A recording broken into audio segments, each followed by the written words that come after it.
అఖిల భారత సర్వీసెస్ లో ఉన్నటువంటి వ్యక్తులు గతంలో ఆంధ్రప్రదేశ్ రాష్ట్రంలో పనిచేసే వాళ్ళు ఉన్నప్పుడు దేశవ్యాప్తంగా వాళ్ళకి మంచి పేరు వచ్చేది. ఆంధ్రప్రదేశ్ లో పనిచేస్తే సూపర్ వాళ్ళు, దేశంలో ఏ పని చెప్పినా సరే వాళ్ళు చక్కగా చేసుకుపోతారు, అటువంటి కార్యదక్షత అక్కడ వస్తుంది, అక్కడ అటువంటి వర్క్ కల్చర్ అక్కడ ఉందని చెప్పి మంచి పేరు ఉండేది. ఈ గత 5 సంవత్సరాలు చూస్తే మొత్తం మంట కలిసిపోయింది. అయ్యా, అఖిల భారత సర్వీసెస్ ఎంత పిచ్చిగా నీచంగా తయారు చేసి అవతల పడేసి, ఏ రూలు పాటించకుండా, ఏ పద్ధతి పాటించకుండా ఇష్టం వచ్చినట్టు బిహేవ్ చేసిన ఐఏఎస్లు, ఐపీఎస్లు, ఐఆర్ఎస్లు, నిన్న మధుసూదన్ రెడ్డి గారి వ్యవహారం, ఇప్పుడు మీరు ఏదో చెప్తున్నారు ప్రవీణ్ ప్రకాష్ గారని. ఏంటి కర్మ నాకు అర్థం కాదు.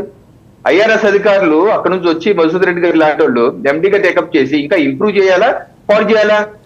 ఆయన టేకప్ చేసినప్పుడు 10 లక్షల కనెక్షన్స్ ఉంటే, ఇప్పుడు ఆయన దిగిపోయి ఈ జగన్మోహన్ రెడ్డి గారి ప్రభుత్వం దిగిపోయే టైంకి 4 లక్షలుగా 5 లక్షలు పడిపోయింది. అది ఖర్చు ఏమో ఎప్పుడు మొబ్బుడిగా పెరిగిపోయింది. ఏ 1 రూపాయి అప్పు లేని ఈ రోజు 1250 కోట్లు అప్పు చేశారు. గతంలో 120 మంది ఎంప్లాయీస్ ఉంటే ఇప్పుడేమో 1400 మంది ఎంప్లాయీస్, దానిలో ఒకళ్ళు ఇద్దరే గవర్నమెంట్, మిగతా అంతా కాంట్రాక్ట్. మొత్తం 500 మంది పులివెద్దులోళ్ళు, కడపోళ్ళు అని చెప్పేసి ఆరోపణలు వస్తున్నాయి.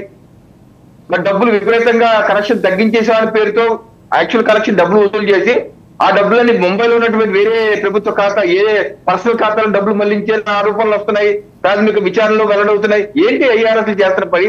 ఐఏఎస్లు, ఐపీఎస్ ఎందుకు ఇంత?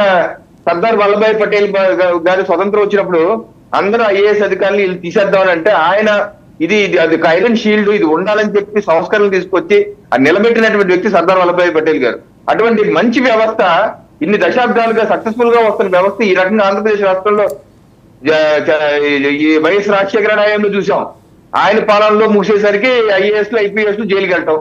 ఇప్పుడు జగన్మోహన్ రెడ్డి గారి పాలనలో తండ్రికి మించిన తనయుడు, అతని కన్నా గండు ఆచంట మల్లన అని జగన్మోహన్ రెడ్డి గారి పరిపాలన ఇంకా పరాకాష్ఠకి చేరిపోయింది. మొత్తం అఖిల భారత సర్వీసులే కాదు, కింద స్థాయిలో కూడా అధికారులు ఏ రకంగా ఏంటి ఫైల్ తడబడిపోవడం ఏంటి? ఒక శ్రవంతి సీరియల్ లాగా సినిమా తీస్తే, ఏపీ ఫైల్స్ అని సినిమా తీస్తే ఒక నెట్ఫ్లిక్స్ లోనో అమెజాన్ లోనో ఒక పెద్ద సీరియల్ తీయచ్చు అన్నట్టుంది. ఇప్పుడు చూసాం సార్. ఓకే, ప్రభుత్వాలు మారినప్పుడు 1-2 శాఖలు, సెక్రటేరియట్లు షార్ట్ సర్క్యూట్ అని మనం ఎప్పటి నుంచో వింటాం, 1-2 జరుగుతూ ఉంటాయి. ఇలాగ శ్రవంతి సీరియల్ లాగా ఆ శాఖ ఈ శాఖ లేదు.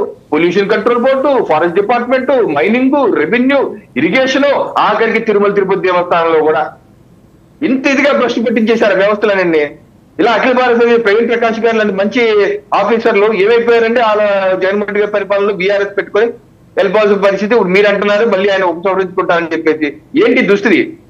ఇది సమంజసం కాదు, ఇది దేశానికి కూడా మంచిది కాదు.